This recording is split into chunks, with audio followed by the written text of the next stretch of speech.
जी हाँ दोस्तों, जैसे कि मैं बता दूं आप लोगों की, पवन सिंह पहली पत्नी से रो रो कर मांग रहा है माफी।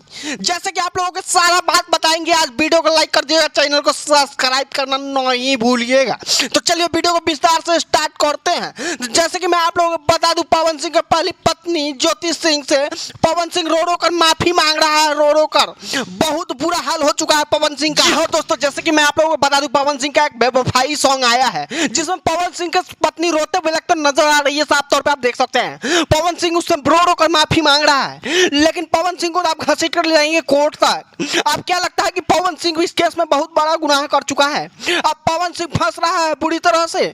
स्मृति सिन्हा भी इधर चैलेंज कर दिया है कि पवन सिंह को अब तो लगता है कि बुरी तरह से फंसा देगा। अब रोते भी लगते नजर आ रहे। पवन सिंह का एक नया सॉन्ग आया है जो गाना भी ट्रेंड नहीं कर रहा है। पवन सिंह की इसको लेकर बहुत दुख जता रहे हैं। पवन सिंह का कहना है कि ये गाना पे हम बेवफाई सॉन्ग बनाए हैं। बेवफाई सॉन्ग इतना ट्रेंड नहीं कर रहा है जितना मेरा भोजपुरी सॉन्ग ट्रेंड करता है। जैसे कि मैं आप लोगों को बता दूं, पवन सिंह का कहना है कि मेरा कोई भी गाना मिलियन क्रॉस रहता है, लेकिन ये गाना 5 ही लाख व्यू गया है। इसे पवन सिंह को बहुत बड़ा सदमा लग चुका है। और जैसे कि उधर से ज्योति सिंह भी तलाक देने के बाद पवन सिंह को बहुत निराश नजर आ रहा है। जैसे कि मैं आप लोगों को बता दूंगा, स्मृति सिन्हा भी इस वीडियो में नजर आ रहा है। आप लोगों के साफ तौर पर देखा जा रहा है तो पवन सिंह उसके साथ किरदार निभाया है बेवफाई का।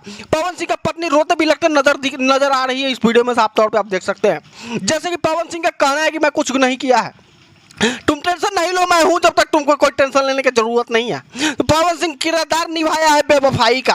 तो मैं आप लोगों को बता दूं कि वीडियो पसंद आया तो लाइक सब्सक्राइब करना नहीं भूलिएगा। वीडियो अच्छा लगा तो अपने दोस्तों में जरूर शेयर कीजिएगा। पवन सिंह इस बार लड़ने जा रहे हैं बेवफाई तौर पर लड़ाई।